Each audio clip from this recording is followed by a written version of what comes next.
Hi guys, how are you all today? Next week's live with myself and Angela has been pre-taped. So today I'm going to give you a little preview of what we're doing for next Tuesday on Brother Sew's Live, or Brother Crafts, whichever you prefer watching it. Just so y'all know, they're doing something a little different there. And welcome to the show. Good to see you all here. I need to go over to my comments. So Cindy, you've had an all-day sewing day. Yay, raw. Um, just so y'all know, you may want to follow both Brother Sews and Brother Crafts on Facebook and YouTube, simply because they're not going to stream to both platforms unless the project has both things in it. So, like today's, Maze truly did have both sewing and crafting in it, but it was only shown on the sewing side because they didn't realize she was, I mean, on the crafting side, because they didn't realize she was going to be using a sewing machine at the same time. So, if you don't see it on one page, you might check on another. Okay. Just keep that in mind. So, hey, Karen, hey, Cindy, hey, Robin, Kelly. So you're in here from Alexandria. I haven't been, unless I've driven through there. I haven't been to Alexandria. Francie, good to see you. Patricia and Gay, good to see you. Southern Utah, you're going to go to North Texas. Ooh, that's a change. Karen, my dad's never going to visit you. So he's never going to visit you. Yeah. I want to make sure y'all realize that check both pages, follow both pages, because her project today was stinking cute. She made a card out of one of the quilt patterns in the Scan and Cut and stitched it onto cardstock. It was really cute. So if you didn't get to watch that today, I would suggest you go back and watch that. But truly, they are trying to see where their audiences are coming up. And we keep telling them that 99% of your audience is from the Brother Sews page. So, but just so you know, that's what happened today. Hers was just shared on the one page. So we just got, you got to kind of laugh at it, whatever. It is a nice sunny day here today, and we're actually having a really nice week. I'm going to get cool again this weekend, but I think we're going to be in the 60s tomorrow. Woo-hoo, we're doing the happy dance. Although it's still a little north wind out there, but it's kind of good. So good to see you, Carolyn. How are things in Knoxville? I miss my hometown roots of Knoxville. It's a good possibility that I have driven through there on my way to at Baton Rouge. You are correct. So yeah. All right, guys. Oh, Karen says it's 20 degrees there in Buffalo. Woohoo! So, Karen, I don't have any plans of going that way anytime soon. Just so we're clear on that. But my next week's episode for me is actually pre-recorded. I'll do some of the stuff back here. I'll be on answering questions, but Angela is traveling next week, so we were pre-recorded today. This is what we are doing, and if you are not a quilter, this is the project for you because it is super simple. We made it in advanced quilt design software. You can do it in a day. It is a day. If I'm telling you can do it in a day, you can do it in a day because I am not a quilter. Okay. All of the quilting on it was actually done, besides the stitch in the ditch, was done through my design center. But if you have an all over stipple pattern, or you can create one in your embroidery software, we've got stippling in P Design.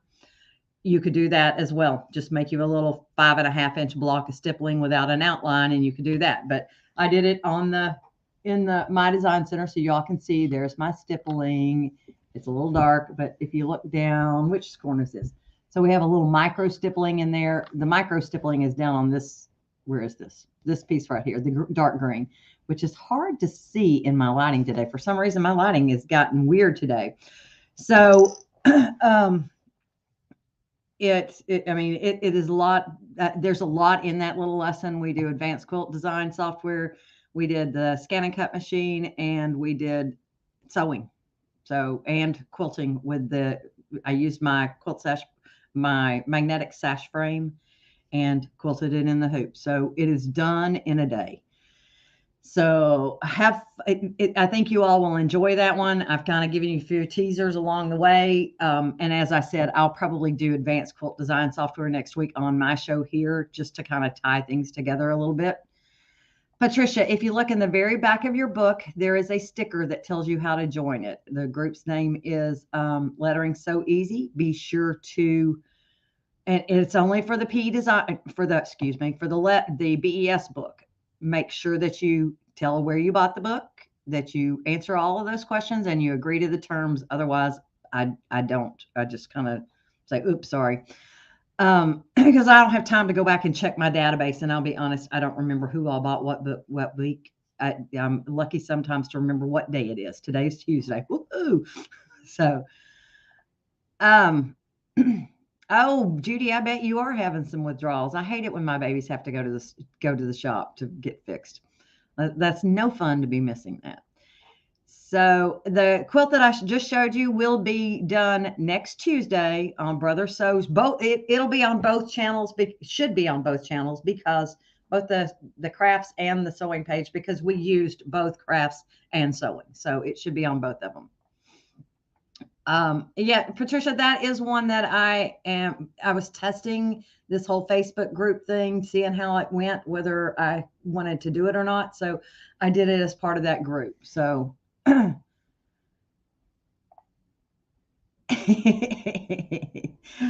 there you go. Give me a thumbs up, follow my page, share this to your page, go to my YouTube channel, follow that. Remind me to do that. So I really am trying to grow that YouTube channel, guys, and my Facebook page. I would like to reach more people than we do. So if you know somebody that has software and has no idea what to do with it, this is the place for them to come, right? I am the very worst at self-promotion, but I do love here, when I take a sip, give me a thumbs up. I went for an entire hour without having a sip while I was doing the Brother Sews live. So, all right, guys. So today we're going to start out with some questions that have come through, and we're going to start with some easy ones first, and then we'll work our way up the ladder. Well, let me share what we've got over here. Let me get to a correct thing. And let's talk about converting colors first. Okay. I thought I had all my commercial embroidery designs over on this computer, but I do not. So we're going to have to kind of experiment with this. But I get a lot of questions about how do you change your colors when you bring a design in?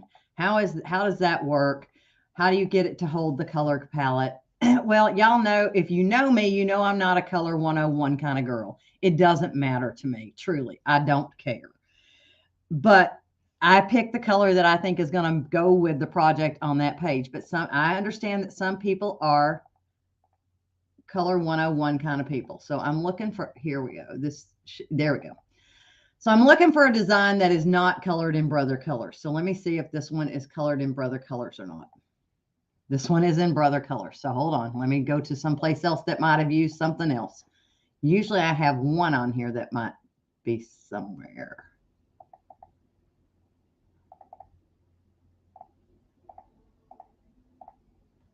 Not there. So you would think I would have got this down pat, but I did not. So let's see here what we got. Let's see if that one comes in Brother colors.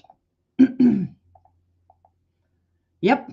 All right. So I'm not having any luck today with getting them without Brother colors. So let me just open something and show you how to switch the color palette. And we'll just change them up. So let me come with something that has more colors than 2. Brother, no, those are going to be PEN files.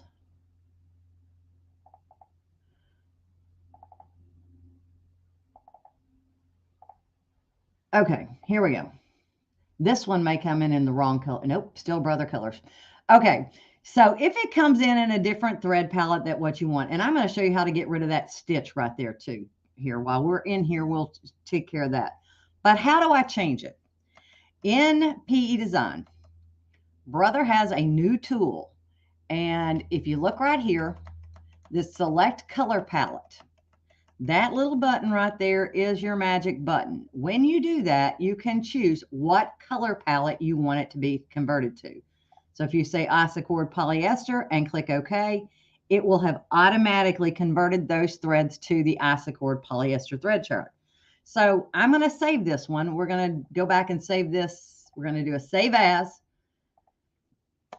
and we'll call it Isacord so I remember which one it is. And we'll save it, and let's go back and open that one up. So I'm going to hit new page and show you what happens when we open it up. Let's see, find the one that says Isacord. Where did this stinking guy go?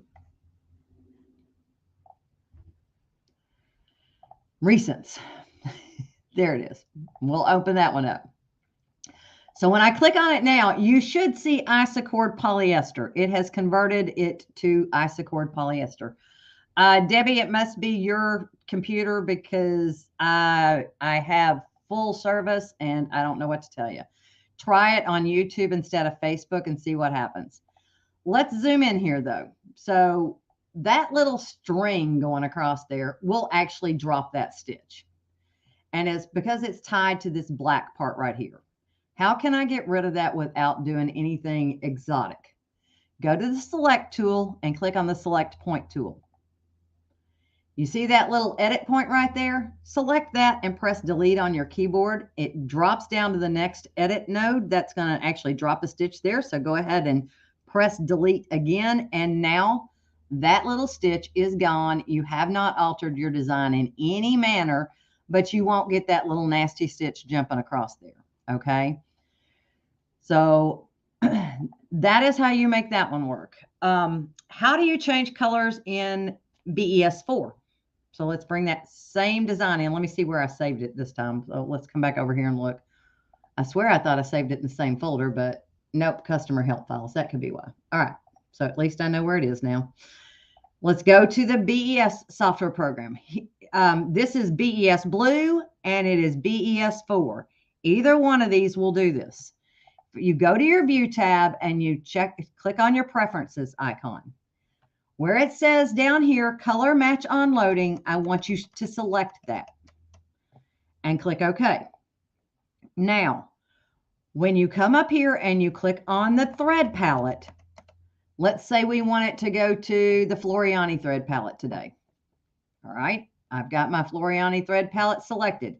Now, when I open that design up, let's go back into my customer help files because evidently that's where I put it.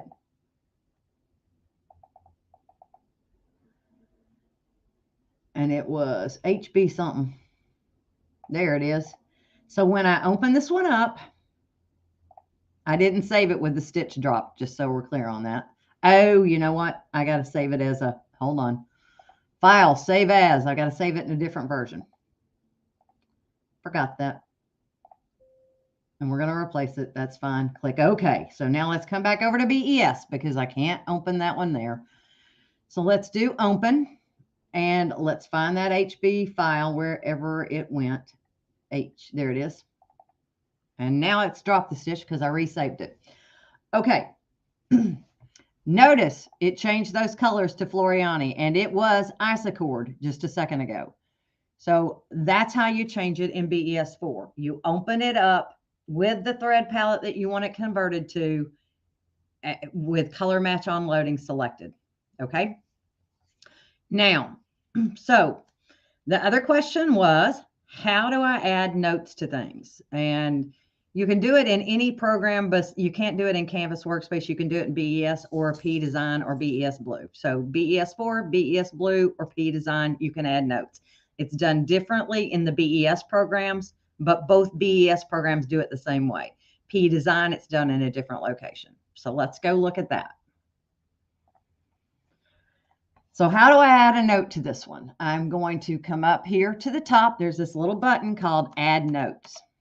And I think I've covered this before, but I keep forgetting if I did or not. When you do that, you can then type in what colors you used, what you did it on, anything you want to remark on about this design. So we'll call it Cutwork Feathers. I need a good design. We'll say I use teal colors.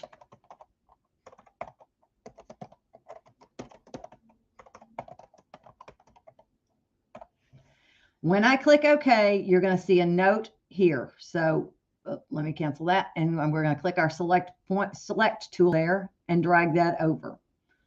So you'll notice that I have that there. It can be moved around anywhere you want it to go. It is not going to stitch, even though it says Floriani Niagara there. And by the way, you can change that color to whatever you want it changed to. Lord, I don't like this many thread colors in my palette. So you can actually change it however you want there. If you are trying to print, this is going to print unless you hide it. So if I go up to the file and I do print and then print preview, you'll notice that this is going to be in multiple pages because it's a big honking design, but you'll see there, that is my, what am I trying to say? That's my note. So it would actually print on the design page. If, however, I don't want it to print, you can hide it. So this little eyeball right here, when it's blue, it's showing. When it's gray, it's not showing. It's hidden. Now when we go up to the print button and choose print preview, we go to that page. See, page 2 was where it was originally. It's no longer there. So it does not print within there, which makes it really nice and easy to hide and unhide things. So if you don't want it printed, you just hide the little guy out and it doesn't print. Well, I just made my hair look wild. So, okay. So those are 2 super simple tricks, right? Those were the first questions that came in. Let's see here. What was the next? So last week, somebody asked, and I don't remember exactly who it was, asked about the TrueType Converter for the scan and cut. And so I said, okay, you don't really need it anymore because if you work on the desktop app, you get to use all of your TrueType fonts there. Having said that, if you work on the web app on your computer, then you may want the TrueType Converter app. I don't use it any longer because I use the desktop for most everything, and it accesses every font on my computer as long as it's in the font folder, in my Windows font folder. But if you're using the web app, the TrueType Converter is a nice little thing to have if that's all if you don't want to do the desktop app. I personally prefer the desktop app. So where do you go get it? If you have an older model scan and cut, when you search for your model, it will do super simple and easy and will pop up. But if you have one of the new models, it doesn't show up. So you're going to go to support.brother.com. You can tell I go here a lot. I don't keep manuals. I basically go find them here. So we're going to go to support.brother.com. And we're going to search for a product that is an older scan and cut model. So if we search for like the CD, this one right here, or the 125, even the 225, I think brings it up.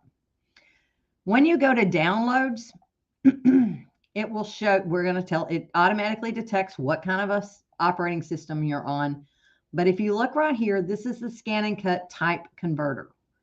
And that's how you get it. But if you search by 325 or 330D, you're not going to find it. So if I touch that and I agree to the terms, we're going to go ahead and save it and I'll install it. You can tell how much I use this one. It's not installed on my computer. So let's open that up and extract it here.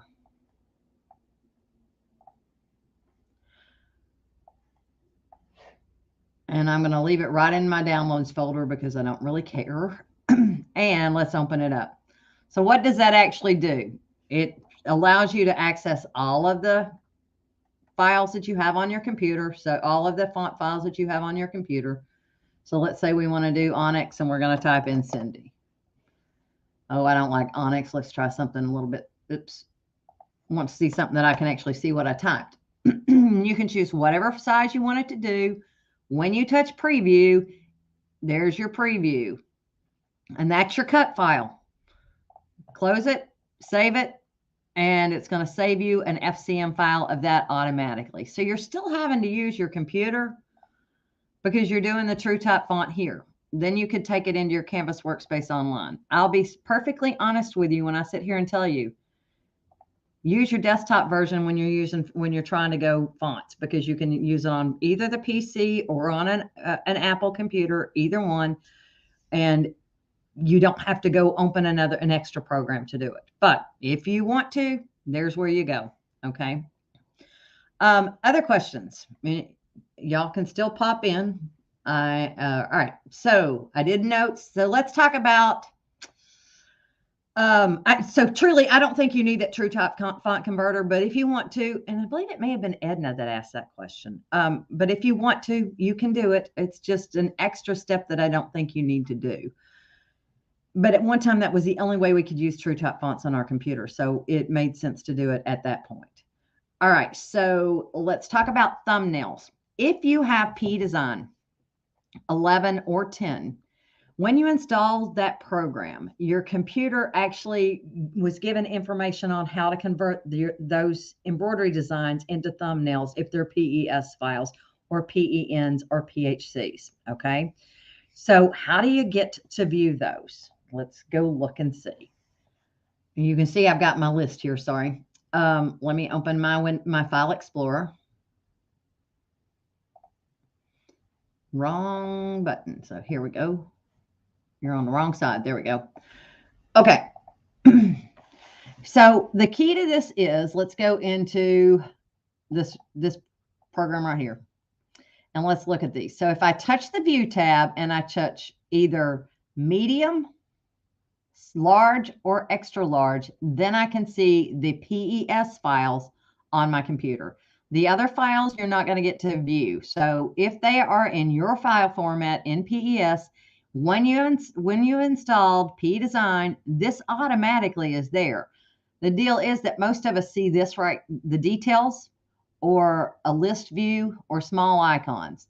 So small icons, you're just going to see the icons. List, you're just going to see the list. Details gives you the date and the file extension. When you go to medium, large, or extra large, that's when you get to see the actual image. And you can certainly launch the design directly from here. So if you double click on it, it will bring that design up in your software. And I'm going to bring mine over here because it opened up on this side. So there's the design that I just double clicked on. Okay. And that is an easy way to do it without having to open up any other part of your program. If you want to see all of the formats that the design, that P Design view allows you to view, you go to your design database. Design database and design database transfer both allow you to view files in different formats. So if I go to that commercial embroidery files designs, let's hit here. Now you get to see the Jeff, the PES, so you get to see the different formats there. It's just the difference between Windows and P Design. Okay. Y'all are awful quiet today. Let's see here. What's my next question? Snipping Tool. And I know we have covered this one before. Sharon, usually if you've opened a file, that's a great question. If you've opened that file folder before, usually it will hold that setting. It won't default to that, but if you open that file folder and change that view, usually it will default to that for that particular folder. Let's go back and look and see. So which one did I change? I changed this one, right? So let's get out of it. Let me go to someplace else. And now let's go back to that drive and go back into that folder, Commercial Embroidery Designs, and, oops, wrong one. Any amazing designs. So once you've opened a folder and have changed the view, it would be there. If I go to a different file in here, it will not have held that. So these are my iBroidery, and I can't see iBroidery here. I'm trying to see which ones. Oh, Hippo Hearts. So Hippo Hearts, I have some files in here. Once I change them, it's gonna hold that setting, but until I change them, it will not. Okay. So question, what file format does FOF use? Usually PCS. is the file extension that I know of them. Usually all embroidery machines will usually recognize two. One commercial, so it will either recognize PCS and EXP or PCS and DST. So if it's not recognizing the PCS, then it should recognize another. But I'm not a FOF person, so I will bow to somebody who may be, but PCS is my version. Okay, now, all right, Velvet. If you're talking about a regular embroidery design, BES will not do that. If you're talking about an applique design, we can do that all day long. But a good answer. Thanks, Lynn. Thanks for somebody popping that up. Oh, yeah, since they and Viking are part of the same parent company, now that makes sense. They used to use PCS. So the older FOFs will do PCS. But since they are part of the Viking FOF Singer group these days, they are the same. Okay. And I'll come back to this one in a minute. Let me get on down the trail as to what the questions were that came in before today, and then we'll go on from there. Okay. Let me close these windows out, and let's go to BES4. So how to take parts out of an embroidery design. Let's open something up that lends itself to this. Oh, fiddly-dee, that's a P Design 11 folder. I've got to stop using P Design 11. Let me go up.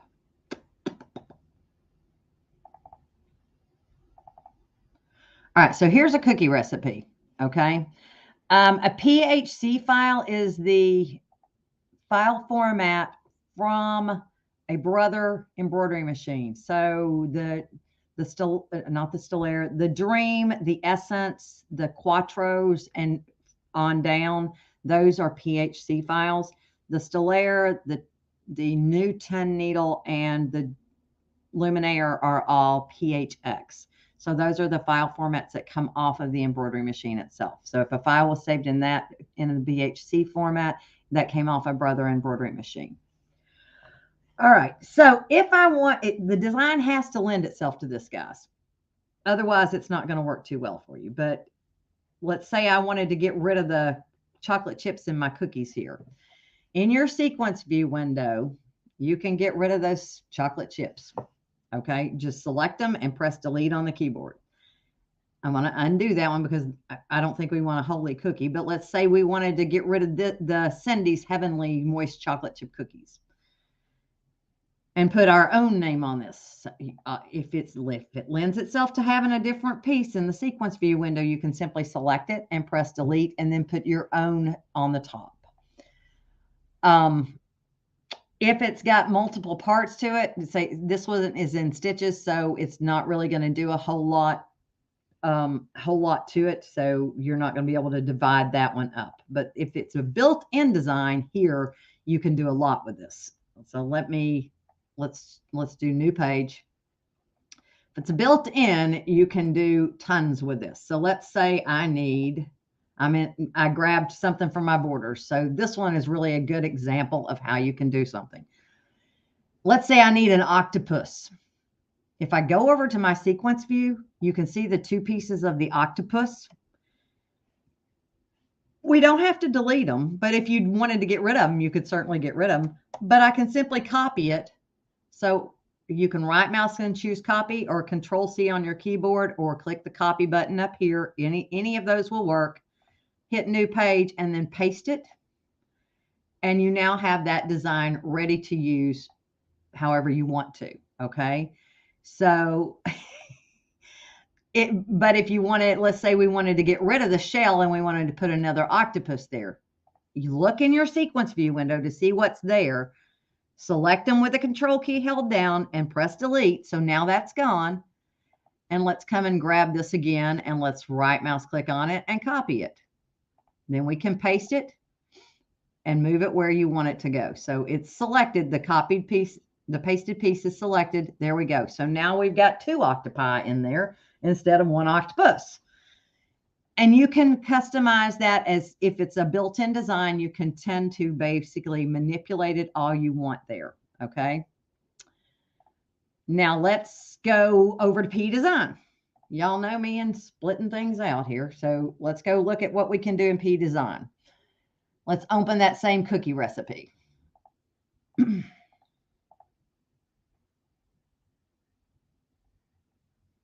I'm not sure where I put that cookie recipe, but maybe let's just do a different thing. Here, let's grab a bonus design. We can also do this right here. So let's see, media. Nope, we're in B. I'm looking to see if there's something that lends itself to it. Okay, so let's say we want to split these two apart. We're not going to save those changes. So if it lends itself well to this, this is an easy way to do this. Let's say I want this butterfly, but I don't want this one, or reverse. Go up to your Stitches tab and click on the Split Stitches tool. Now left mouse click around the part that you want to either take away or keep. It doesn't matter which. Usually I go around the one that I want to keep. And then I select the one that I don't and delete it. So now usually I will import this as well, just so you know. So let me undo. And we're going to undo back. So let's import it instead of opening it. And the reason I import instead of opening is why? So that I don't accidentally save over the original design. So where did I find that? In my 2500 in bonus design. So there we go. And I went with butterflies and bugs.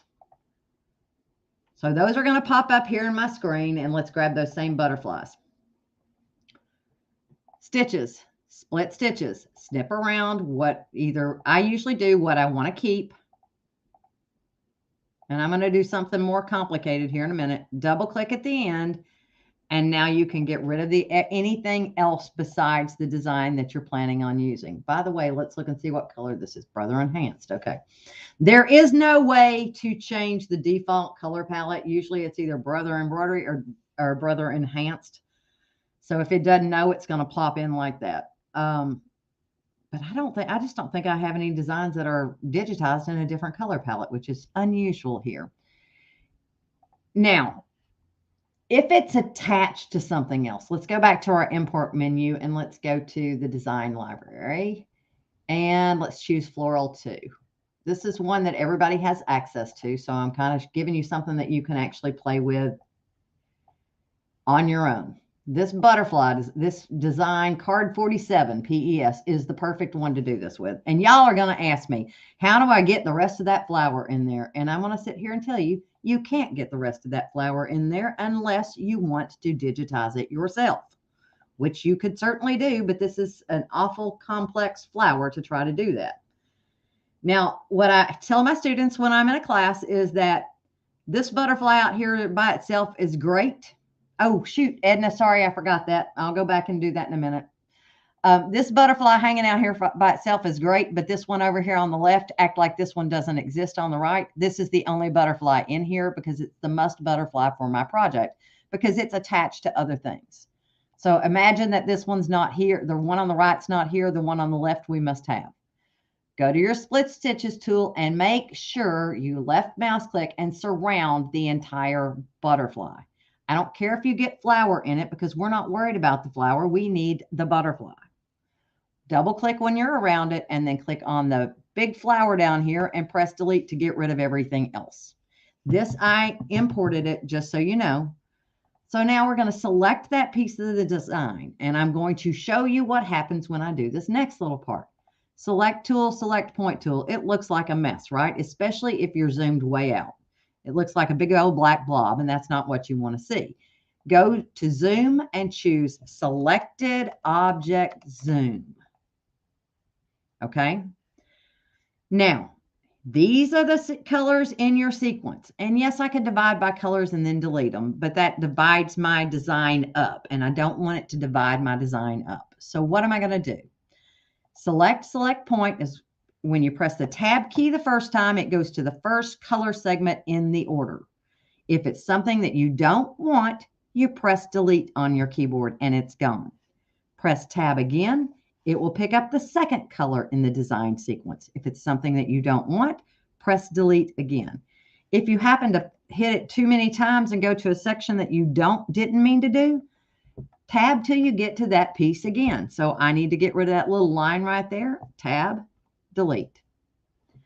And that's how you do that. Okay. Now, Edna, notes. Bottom right-hand corner here. The design properties. This is where you add your notes in design properties. So that allows you to add any information, just like we were doing on the other one. It will not print with your design here, but let's see here. You can put the colors used.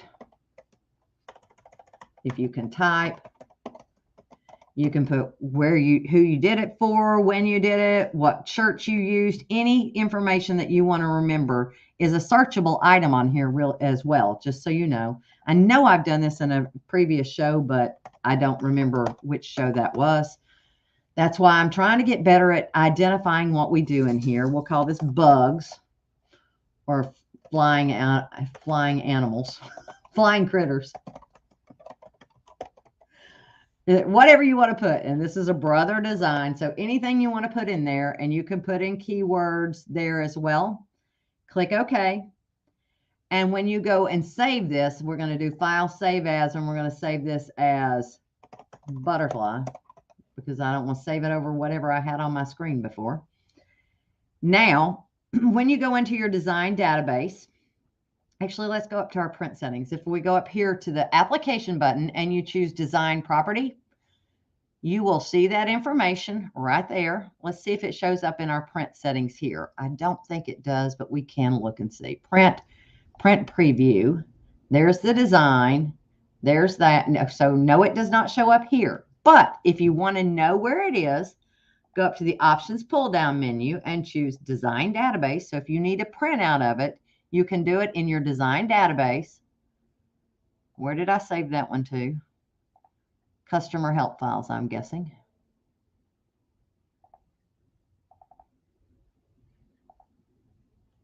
Oh, why are you not popping anything up?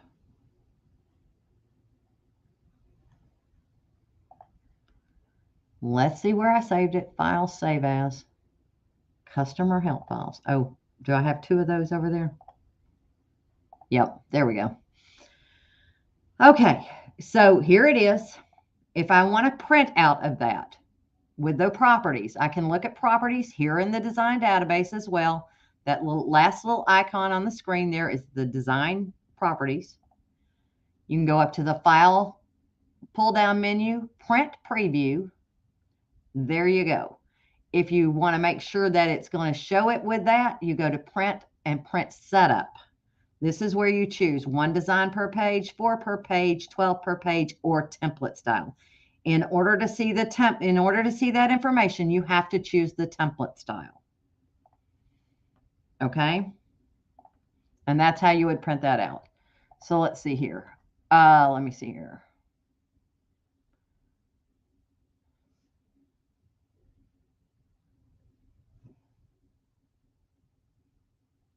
Princess. Hold on. Princess is poking me. It's time for a dog biscuit. I don't know what's going on. I'm kind of confused, Cindy, but I'm assuming that you just rearrange your stitch order and then you don't sew it out. But I guess I think that that's what you're talking about. That would be my assumption. Okay. No, Molly Ann, the control key is pressed when you're resizing in PE Design. It does not need to be pressed in BES4 or BES Blue, either one. You just pull it from the corners. It resizes and recalculates to a certain degree, okay? Here's the thing on resizing, and I've probably hit on this before, but I may not have hit on it. Think about it this way. When a person digitizes it, they have created that embroidery design and chosen that particular stitch based on that size. So if a design has a tiny area in it, somebody may have put a satin stitch in it. If you take that satin stitch that was put in this big of an area and take it to where it's this big of an area, not a good plan, because it's just gonna miss stitches. it doesn't do a good job stitching, and it's going to pick out. So you really have to think about, Princess bumped my sound. Oops. So you really have to think about what you're doing and what you're resizing when you resize. The general rule of thumb is about 20%. Can you exceed that? Yes. Can you do funky things to yours when you do? Yes. Now, if you think you're going to resize something that's not built into BES4 and you want to resize it and it's not a built-in, so let's go to new and let's open something up. So I'm going to merge instead of open, because if I merge it onto a new page, it's going to be untitled and I won't mess anything up. So let's say I want to do my cookie recipe. If I plan on resizing this, we're going to choose convert to outlines. If I'm going to resize it and exceed what I think it can actually do. So convert to outlines and then open it. Then when you resize and recalculate, you have the capability of changing the stitch style. Now, having said that, may it do some funky things to your stuff? Yes. But you have a better chance of success of resizing with stitch recalculation here and being able to change it. So this looks pretty good. It looks like it did a decent job converting. So let's come in here and zoom out and let's make it bigger. So if I resize this and let's make it, I'm going to make it honking big. So I went from a small design to something that's rather large. I have absolutely no clue as to how big I just made this. But it fit in a 5x7 hoop before. So now it's not going to fit in a 5x7. And oh, by the way, these are small fonts that were built into BES4 originally. So it'll be interesting to see what they do. But you'll notice that I did it in brother colors, and my colors are right now Floriani, just so we're clear.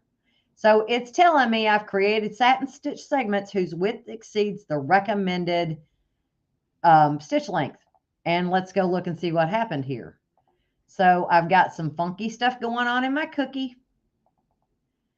I've lost some stitches in my text, so I would probably want to come in here and change that text to a different style.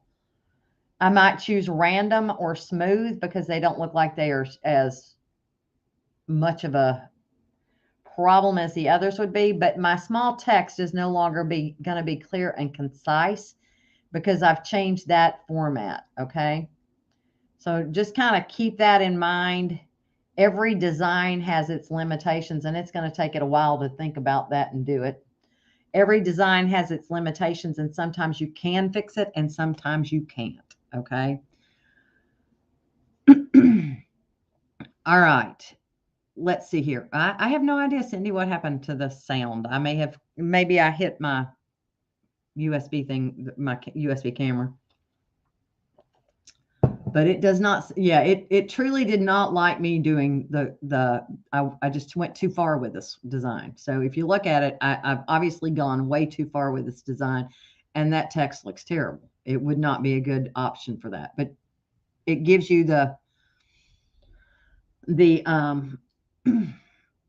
you do have that option. It's just not something I use a ton of, simply because I tend to stitch the design at the size it was created, just simply because I know that can be an issue. A running stitch, ooh, Molly Ann. Yeah, you'd use the control key. Running stitches can get very compacted. So I would always, here's my rule of thumb. If I've resized it to a degree, I would always do a test stitch out just to make sure it's going to sew well, regardless of whether I went 20% or I went 80% or I went 10%. Always do a stitch out, a test on something of the same style fabric that you're planning on embroidering on, just simply because you never know, and that saves you from ruining a project. If it's if you don't know, then I'd much rather spend 20 minutes doing something and have a successful outcome at the end. And you can always put your test sews into something else. You can always turn it into a pillow or something else. You don't have to. Just keep in mind, I mean, I've got samples all over here. They'll eventually end up in something else. Who knows? Hey, I think I will have 4 of these completed when I sew all of my pieces together that I did in my step outs. Right now, I've got 2 of them quilted. I have to stitch in the ditch around one of them, but so it never hurts to have something, and you can always put all those together and make a random quilt or make a random pillowcase, whatever you want to do, and have fun with it. All right, so the other question that I had today that I didn't put in the notes as to what we were going to cover was Rhinestone Kit in BES4. That is a Power Pack 2 feature, okay? And Power Pack 2 is all about artwork, okay? So, Jackie, there are some that are specifically sized for large, and I'll come back to that in a minute, and I'll show you. I'm assuming you're talking BES4. There are some that are specifically digitized for large, but if they aren't, you can exceed that size by changing the stitch type. So I'll show that after I do the Rhinestone Tool. Rhinestone Tool in BES4 is a Power Pack 2 feature. It allows you to convert designs to rhinestones, artwork to rhinestones, really. So let's come over here and let me just get rid of my octopi here. I'm going to bring in an FCM file. So I'm going to go up to my application button and I'm going to choose import and choose import artwork. And let me find an FCM file.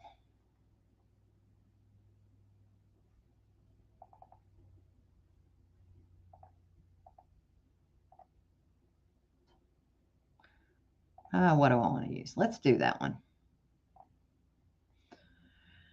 All right. I'm going to move my stem up just a little bit here so that it's not attached to it. And we're going to take this down just a little bit. And we are going to change colors here. So let me go back to a color palette that I can stand.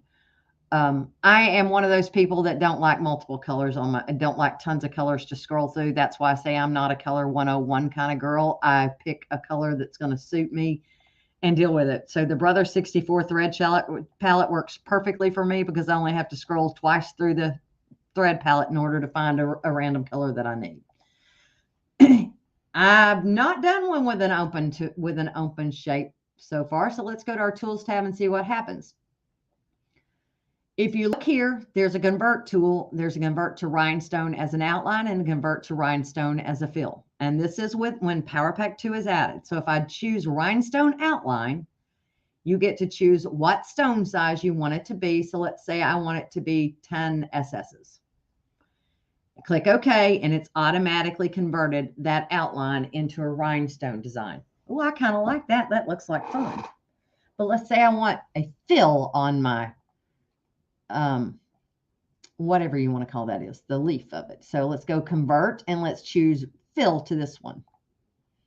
Once again, you choose your stone size based on what you have in your stash. I'm going to go ahead and click OK, and you'll notice I have now a rhinestone fill. And if I want this to be back to a rhinestone outline, convert rhinestone outline. And there you go. Now that one I would move up a little bit just simply because it's touching that other a little bit too closely. But if you want to nest it in there, here's the fun part. So if you zoom in and we can see that, my stem is there, but it's kind of going over the top of that other. Let's go up to our Tools tab. Do you see, let's see here, Edit Rhinestone Tool. That little key right there, when you touch it, it allows you to pick those stones up and move them. So if you wanted to move that to where it's nesting down further in there and this one to where it's above it, that gives you the capability of doing that. So you can manipulate them slightly to where it actually looks like it should. Then it's nesting and you've got your 2-color option there available to you. So that's how you would do it this way. And that's with a FCM file that I just pulled this is actually an embroidery applique design that I have that I've never released. So that gave me that capability. Let's see what happens if I do a rhinestone fill here. I think we're going to have some really interesting, this may be very interesting. Since it's an open shape, I'm thinking it may close itself. Yep, see it, how it closed itself over the top of that? That's not optimal. So in that case, what I would do is go back and convert it back to artwork to where it's a line, close the shape, and then edit that shape. So then you come in and click on it. Whoops. Let's click on the right shape here. And let's add a point. And I would make that one a line just so that you're not having to mess with curves. Add a point and take that one up and add another point. And the only reason we're doing this is because mine was an open shape. We're going to add another point. And that one's going to have a wonky, so we're going to take those little wings and turn them. Same thing here. We're going to take that little wing right there and turn it. Or change it to a line. You can do it either way. We're going to add another point to put it down here at the bottom. Add another point, but you get the idea. So you would just follow along the outside of that area. So now let's grab that shape with the select tool, convert to rhinestone fill. Once you go in there, and you could actually edit that shape while those rhinestones are in there. I just find it easier to work with a clean line. So add a point, and then when you right mouse click away from it, you'll see how it's adjusting to the shape that you've done. So that's how the Rhinestone tool works in BES4. Let me go up here. There you go. Get them interested in getting into an embroidery machine so that they can enjoy your hobby.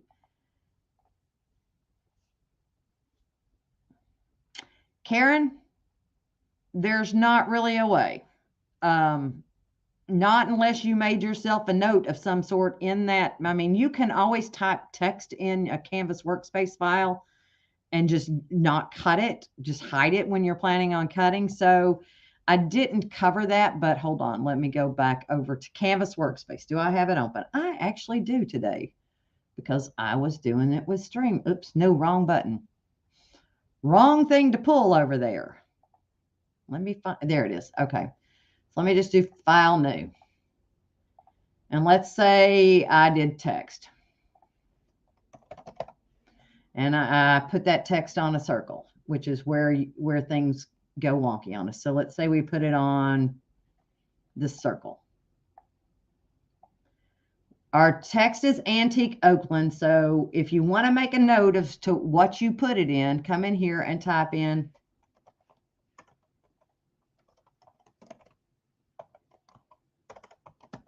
make it small.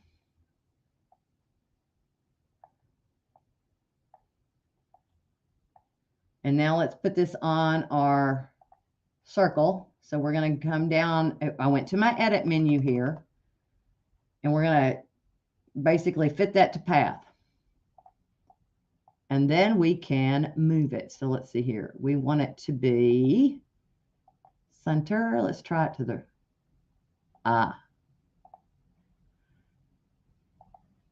Let's take it, click off. Come on, let me have this. There we go. Now we can drag it. So basically I had to click off my circle and then click back on that. But if you want it to, the circle to go away, if you convert it to shapes, then you just have your text. Now you see your Antique Oakland is over here. If you go into your layers menu, hide that when you want to cut. So hide that when you want to cut. That's really the only way to come back and do it, unless you make a note of it yourself on your thing. So yeah, so you're like me. You've seen how many times have you all seen me be on live and go, oh darn, what font did I use in that? I don't remember. So just keep that in mind. You can either write it down for yourself, or you can make a note in there, or you could just forget it and use another one. That's kind of one of those that I'm the worst when it comes to that. I am the absolute worst when it comes to that.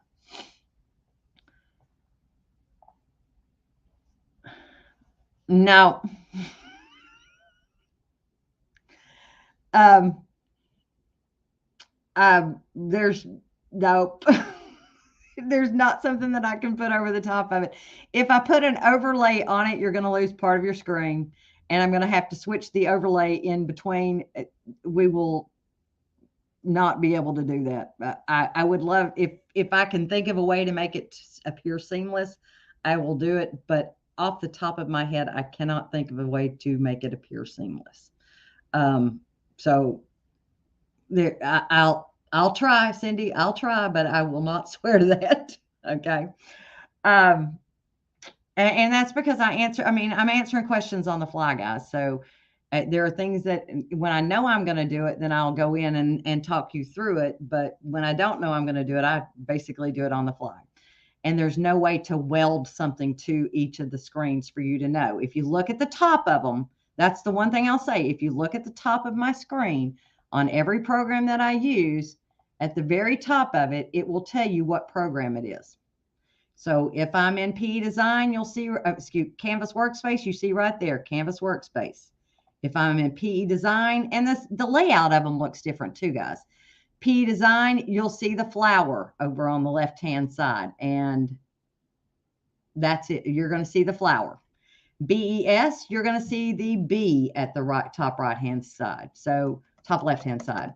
And it says Pacesetter BES 4. So if you watch across the top, you'll see which ones I'm using.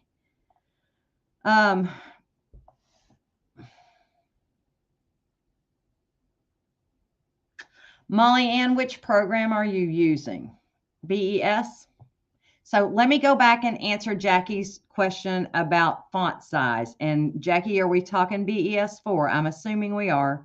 So let me answer that. So we're going to go back to BES 4, and we're going to talk about creating a 3-inch letter for a monogram or something. So let's do new. Okay. Where am I trying to go? Fonts, home, text, normal text tool. And I'm going to click here on the design page, and we're going to type in, I'm just going to type in ABC for today. So let's go look at a font. And let's first of all look at the ones that say large. So if you look here, black tie large.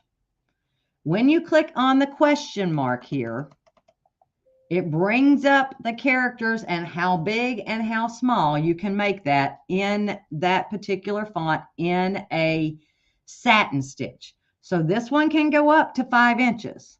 So if I click OK and I click apply, that is now a 5-inch letter. Okay.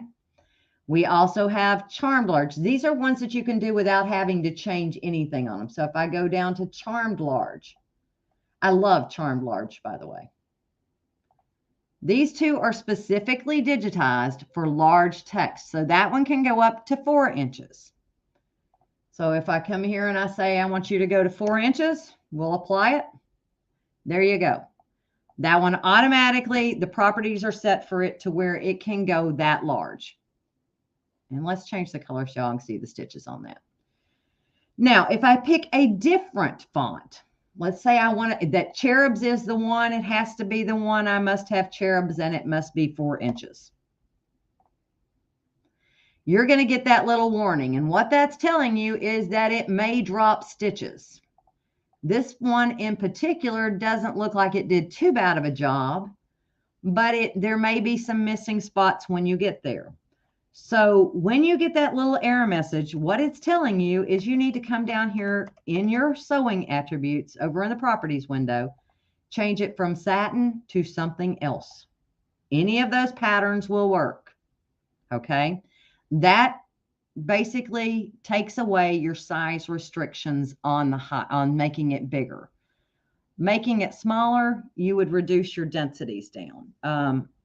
And use a smaller needle. But making it larger, you would go in there and change that stitch type from satin to something else. You can even use carved fills.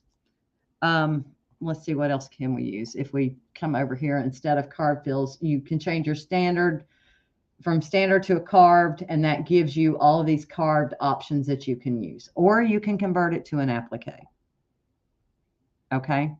So that gives you options that you can play with. I personally prefer to use a regular standard fill and pick one of these options. I particularly like the brick wall. It's one of my favorites. I think it's fun when it's done on something, but that's how you overcome that size limitation. And if you are in PE, so this is BES4.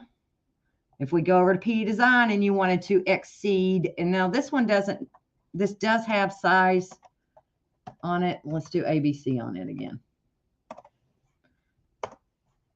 All right, so let me get rid of this. Actually, let's just not worry about it.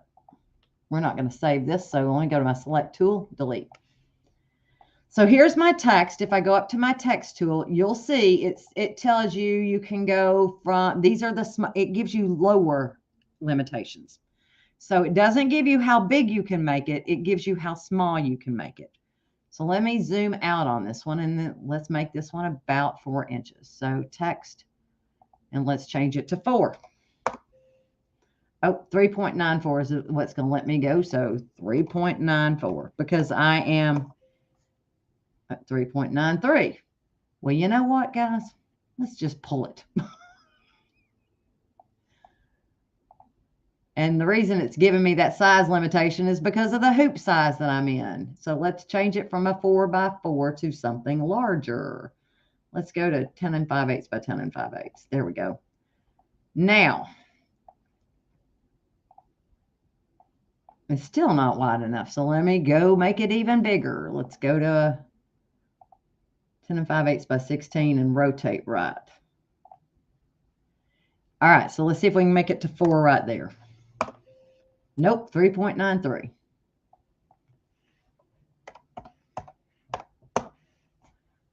All right. And if I wanted it bigger, here's the thing, guys. Just pull it from the corner. That's just what it's that's the limitation that lets you from the drop-down menu. Now, let's look at this in realistic preview. This one has actually added the step satins in it. And if we look at it in stitch view, let's look and see where our stitch points are. So you can see how it's added different rows. It's automatically divided it up for you. That's one of the things that it does for you in this program, is it will automatically do a step. Not always optimal, but it gives you, those little rows that you see there, they're actually going to stitch in those little rows because it's doing a step satin for you. It automatically divides it up based on where it thinks it needs to. Okay. Now, if you want to change it to a different stitch style, go up to your text tab, go to the satin stitch and choose fill stitch or programmable fill. Any of those will work. If you want a different style stitch, you can convert them to outlines, and then you can change those outlines. So let's go into our sewing order, hold the control key down and grab those 3 stitch types. We can then have our entire wardrobe, as you wish, whatever you want. Our entire arsenal of stitches for fills can be placed in there. So you can do anything you want once you convert that text to outline. You just can't turn it back into text. You have way more options here. Oh, that looks weird. That's a flexible spiral. That would not be one I would choose for that particular. But you can see you get a lot of different options that you can choose from as you do this. We can do cross stitch. So, I mean, how simple was that to get a cross stitch outline? You can do motif stitches. And remember, if you go into your sewing attributes, you have a ton of motif stitches built in. So you can put motifs in there. If it drops that top of it, you might want to turn on your outline. So you would need to hit your select tool and change it from not sewn to probably a running stitch or a satin stitch. Okay. But that gives you options that you can play with. Now let me come back over and answer some more questions here. We're over our time today. So Shirley, no, depends on what I'm doing. I get a lot of questions on BES4, so I do a lot of BES4 stuff here. PE Design has more tools at my fingertips that I can use. So depending on what I'm doing, BES4 has different tools. So in conjunction, I use both of them a lot. I use both of them a lot, but I get more questions on BES4 than I do on PE Design, because when people hear PE Design, they think, oh, I must be a digitizer. And I'm like, no, you don't have to be a digitizer. If you noticed, when I used that split stitches tool, I was able to get much more precise than I would have if I had done that in BES4. I couldn't have just grabbed the section that I grabbed in BES4, but I can do that in PE Design. So it really depends on what I'm doing, okay?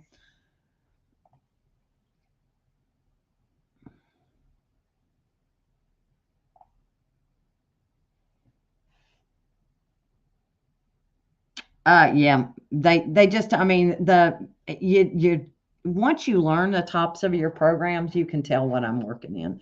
But I try my best to say Canvas Workspace, BES, P Design. So, um, and Simply Applique is a module that has basically been pulled out of BES4. It is not as doesn't have as many features in it, but what it does is very nice. So next week, after we're going to do a little bit of advanced quilt design software, and then next week I'll talk more about the FCM conversion to an applique embroidery design, and same thing in Simply Applique. So I'll do a little bit of that again. I'll go back and recircle that wheel one more time. Since I don't have time today. We are going over too many. But if you will, Anne, shoot me that question, okay? And tell me you want to learn a little bit more about Simply Applique and what its differences are. And who was it that asked about the FCM file that I did not get to? SVG. Velvet,